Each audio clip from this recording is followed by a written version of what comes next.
بسم الله والصلاة والسلام على رسول الله. صباح الفل عليكم وصباح الجمال. كل سنة وانتم طيبين، وحشتوني جدا جدا جدا. ان شاء الله فيديو النهاردة بجد بجد يعني هيعجبكم قوي. هتدعولي لما تمشوا على المقادير بتاعتي وتعملوا الكحك ده. احنا يعني ما عندناش استعداد ان احنا نبوظ مكونات الحاجة، بقت غالية جدا. فانسي اي حاجة شفتيها واعملي بس كيلو بالمقادير اللي انا هقولك عليها. الكحك الناعم ده مش كحك يا جماعة، هو عامل زي عارفين المعمول كده. هو زي المعمول كده. فان شاء الله امشوا على المقادير بتاعتي وهتدعي لي وهتعملي احلى كحك السنه دي ان شاء الله. شايفين الكحكايه عامله ازاي؟ هنقول لكم في الفيديو، هقولك في الفيديو عن كل الاخطاء اللي ممكن تقعي فيها او تتفاديها عشان خاطر يطلع معاكي كحك ناعم بالمنظر ده. والعجوه ازاي ما تنشفش منك في الفرن، والملبن، يعني كل حاجه، والتسويه. تابعي بس الفيديو معايا من اوله لاخره. انزلي اعملي باذن الله لايك واعملي اشتراك في القناه لو اول مره تشوفيني. وصلي كده على رسول الله عليه افضل الصلاه والسلام، ويلا نبدا نشوف الكحك اللي زي العسل ده من اول عمايله لغايه التسويه في الاخر والمنظر الجميل اللي انتوا شايفينه ده. ازاي نقدر نحافظ على النقشه وكل حاجه، وكمان درجه حراره التسويه الصح ايه وكل حاجه. يلا بقى نبدا ونسمي الله ونشوف المقادير بتاعتنا. اول حاجه انا كنت جايبه نص كيلو عجوه. انا لا اما تجيبيها من مصدر موثوق منه وعارفه ان ده حاجته كويسه، يعني العطار ده حاجته كويسه. لا اما تعملي زي ما انا عملت كده بقالي سنتين، بجيب العجوه افصصها. انا ما عنديش مفرمه بصراحه، فباخدها في الكبه حبه حبه، وبعد كده هعتمد على ايدي ان انا ادعكها. هبدا احط كل واحد عليه معلقه سمنه. حاطه الملبن لما تيجي تشتريه من عند العطار ويكون لونه ابيض فاتح، ما تجيبيش الملبن الغامق، الغامق هينشف معاكي. اضافاتي بقى على كل واحد ايه، العجوه بحط عليها معلقه قرفه كبيره، وبحط عليها معلقه سمسم، بتبقى تحفه تحفه وريحتها جميله جدا. مش بقول لكم احنا عاملين معمول. كمان الملبن بحط عليه شويه مكسرات ومعلقه برضو سمنه من اللي انت هتشتغلي بيها. النهارده يا جماعه انا هشتغل بسمنه بلدي على سمنه نباتي، يعني هحط الاتنين على بعض. الحاجه غليت وفي نفس الوقت مش عايزاه يبقى دسم قوي وتقيل، يعني عايزاه يبقى وسط. انا بسم الله ما شاء الله، بسم الله ما شاء الله، كل اللي كله يعني بصراحه كله يعني قال لي هتيجي تعملي، يعني مش طلب المقادير، قال لي لا نوع انت هتيجي تعملي لنا ان شاء الله السنه دي الحاجه. فانا هنا بظبط الحاجه، هي زي ما بقول لكم بايدك، سخونيه ايدك لما تهرسي العجوه هتسيح معاكي. شايفين بقت خلاص يعني معجونه اهي كلها، كانك مفرماها في مفرمه وكده، ومتاكده منها ومن نظافتها وكل حاجه. والملبن نفس الكلام، حطيت عليه شويه عين جمل مكسراهم بايدي كده عشان يبقوا بارزين وانتي بتاكلي الكحكايه كده تطرقع في بقك. وشايفين الملبن لونه فاتح مش غامق. وهبدا اشكل كور صغيره، اعملي كور صغيره بلاش كبيرة عشان خاطر الكحكاية ما تكبرش منك. يعني انا بصوا كبرتها شوية، بس لا انا كنت لما بلاقي واحدة كبيرة كنت بقللها شوية في الحجم وانا بحطها في الكحكاية. دقيق مخصوص للكحك والبسكوت، انا بقالي 3 سنين بشتغل بيه، اللي هو دقيق اسمه دوبيلا. بصراحة تحفة، يعني تحفة، بيطلع معايا احسن نتيجة في الدقيق. احنا قلنا ان احنا مش قادرين يعني نجرب في المقادير، الحاجة غالية. انا هنا يا جماعة هكلمكم ان انا بعمل 3 كيلو دقيق عشان حبايبنا، اخواتي، جيراني. يعني بدوق الناس، مش هنقول بنبعت، بس بندوق حاجات بسيطة جدا. فانا حطيت كل كيلو دقيق، هكلمك على الكيلو، كل كيلو دقيق هياخد معلقتين سكر. معلقتين سكر هتحطي معلقه مع الخميره، او المعلقتين مع الخميره عادي جدا. بس انا عملت ايه، انا حطيت 3 معالق سكر عادي مع الخميره، وهحط 3 معالق بودر، اهو سكر بودر مع الدقيق. يبقى دول 6 معالق معيار ال3 كيلو. انت بقى هتشتغلي بالكيلو. اعملي بقى زي ما بقولك كده، كل كيلو هياخد معلقتين سكر. لازم تختبري الخميرة عشان خاطر اختبار الخميرة ده شيء مهم، ما نتعبش ونغبز ونقف ونتعب وبعد كده لا قدر الله تلاقي الخميرة وحشة، لا. فانتي اعملي اختبار الخميرة. كيلو الدقيق هياخد معاكي معلقة خميرة كبيرة اللي احنا خلاص حطيناها. بنسيبها تختمر عشان تعمل فقاعات ونتأكد من نجاحها وان هي نشطة وشغالة. هنا انا بحط ريحة الكحك. ريحة الكحك دي بهارات للكحك، بتدي ريحة حلوة كده، بس ما تكتريش منها. اولا تغمق معاكي الكحكاية، ثانيا تمررها لو حطيتي زيادة. فانا بحط قد ايه، نص معلقة صغيرة ريحة الكحك، نص معلقة صغيرة من ريحة الكحك. بس بتكون نص معلقه مليانه، او ممكن نقول معلقه كبيره بس ممسوحه.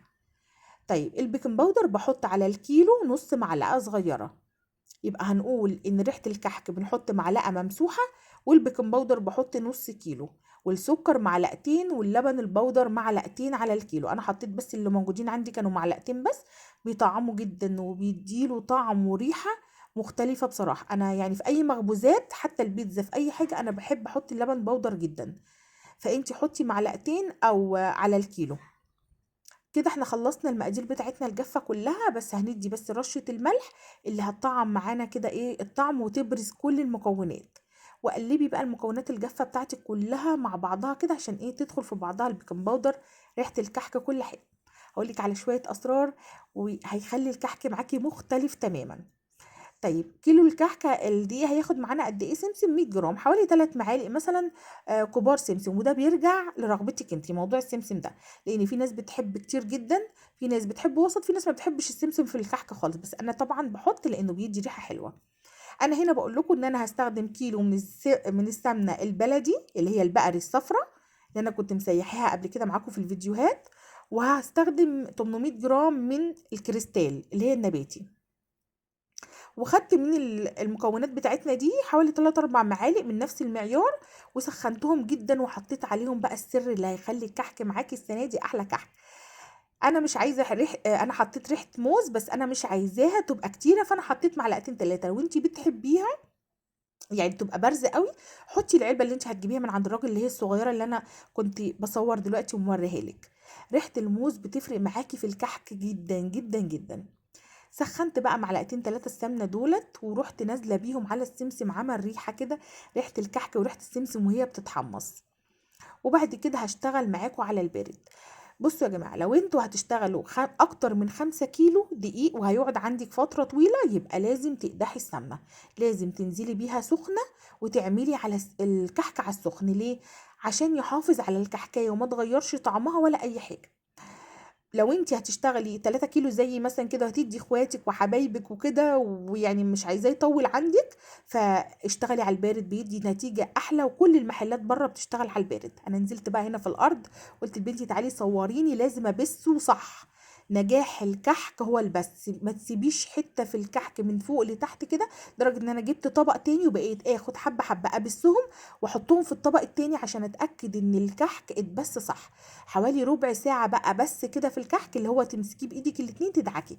بصوا اللهم صلي على النبي، انا عبال لما بصيته ما كانش ولا محتاج خميره ولا محتاج سوائل ولا محتاج اي حاجه. بصوا العجينه، انا بقيت اقول بسم الله ما شاء الله ولا حول ولا قوه الا بالله. انا بصوا ولا شققت مني ولا حاجه، انا ما حطيتش سوائل ولا حطيت الخميره لسه. هشتغل معاك اهو، بس بسيته صح كده. والدقيق بتاع الكحك والبسكوت بصراحة بيدي نتيجة هايلة. مش عايزين عجن خالص بقى، مش عايزين عجن بعد البس. الكحك مفيهوش عجن يا جماعة. كنا زمان ندي بالبوكس كده في الكحك، ده غلط جدا. هبدأ بقى بصوابعي كده وفعاصي كده فيهم زي ما انت شايفة كده، انا بدخل المكونات كلها مع بعضها. نزلت بقى بنص كوباية اللبن اللي احنا اختمرنا فيها الخميرة والسكر. خلاص عملت فقاعات زي ما انتم شايفين، وعملت كده ريم كده. الخميره بتاعتي نشطه وتمام. ولما تيجي تستخدمي نص كوبايه اللبن لازم تبقى دافيه مش سخنه، لان لو سخنه هتموت معاكي الخميره.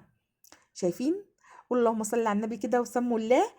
وطول ما انت بتشتغلي اقري قرآن وصلي على الرسول، وانت بتشتغلي في الاكل ده والله العظيم بيختلف جدا. سبحان الله، ذكر اسم الله عليه بيخلي الحاجه تطلع زي العسل.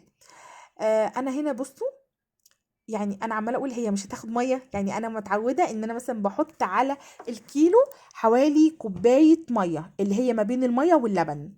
فانا اختبرته بالبصامه لقيته ما شاء الله ولا محتاج ميه ولا اي حاجه، بس برضو اللي عندي مسكني، فخدت ربع كوبايه ميه وحطيتها.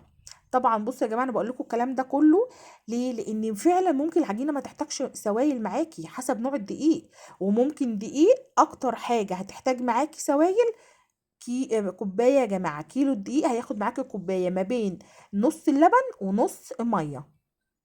يبقى انت يا نوع بتقول لنا دلوقتي كيلو الدقيق هيحتاج معانا قد ايه؟ اقصى حاجة من نص كوباية لغاية كوباية.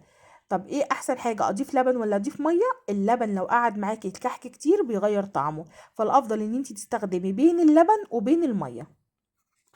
انا هنا عملت كام واحده. لازم يا جماعه الاختبار، لازم تختبري، عشان خساره زي ما قلت لكم احنا مش في غنى عن المقادير. رغم ان انا عارفه ان العجينه ناجحه في ايدي ومشكلها كويس والحمد لله انا عارفاها، ببقى فاهمه العجينه شكلها ازاي، بس برضو لازم اعمل اختبار، اشوف الكحك هينفش معايا، هيسيح البص يعني مطرح البصامه او التشكيل هيروح ولا لا. انا هنا زي ما انتم شايفين عملتها زي الكوبيبه كده بصباعي، وحشيتها ملبن، وعملت برضو واحده تانية وحشيتها عجوه. وبالبصامه عملت، ولا شققت من الجناب ولا اي حاجه. لو شقق بصوا، دخلتها بقى الفرن عشان اشوفهم طالعين البصمه زي ما هي والكحكايه زي ما عملتها، وناعمه وجميله جدا. فتوكلت على الله بقى واشتغلت. انا كده خلاص اتاكدت ان عجينتي ناجحه وتمام. اهو بصوا شايفين النقشه بتاعته مش هتروح، زي ما هيدخل زي ما هيخرج، بسم الله ما شاء الله، كل حاجه فيه مظبوطه. طب يا نهى احنا بتواجهنا صعوبه مثلا في التسويه. عايزه اقولك على حاجه، لما تيجي اعملي الصواجات بتاعتك، الكحك الساده اعملي صاج لوحده ساده، اللي بالملبن والعجوه لوحده، ما تحطيش ده مع ده، كل واحد ليه تسويه. درجه حراره الكحك الساده 180، يعني مش هياخد وقت معاكي في التسويه، بس بيحتاج درجه حراره عاليه. درجه حراره الكحك اللي فيه حشو 160، دي بيحتاج نار اهدى شويه عشان يستوي كويس والحاجه اللي جواه تستوي. شايفه انا بسم الله ما شاء الله خلصته كده كله، مخدش معايا ثواني وزي العسل. ويعني عايزه اقول لكم بجد بجد، كل اللي ضاقوا يعني اختي وكل اللي ضاقوا وحبايبي قالوا ان بسم الله ما شاء الله، يعني قالوا لي لازم تدينا المقادير. قلت لهم هتنزل على القناه، وعايزيني بقى ان انا اروح ان انا اعمل معاهم، فان شاء الله باذن الله نروح ونفرحهم. وكل سنه وانتم طيبين يا رب، عقبال كل سنه كده باذن الله، واحنا عاملين كحك العيد وفرحانين، وفرحانين وموجودين في بيوتنا كده على خير يا رب، وفرحانين بولادنا. بصوا هستنى منكم لايك، وهستنى منكم تعليق، اي سؤال معاكم في التعليقات هرد عليكم. الكمية زي ما قلت لكم هكتب لكم المقادير، بس التعليمات اللي انا قلتها في الفيديو لازم تسمعيها كلها. فعشان بس الناس اللي بتيجي تقول انا مشيت على المقادير وما طلعتش مظبوطة، لا، اتبعي التعليمات اهم من المقادير. فهيطلع معاكي كحك بصوا بسم الله ما شاء الله، في التسوية، في الشكل، البصمة، الحشو، هتتفادي اي خطأ ممكن تقعي فيه. كل سنة وانتم طيبين. هستنى منكم لايك واي تعليق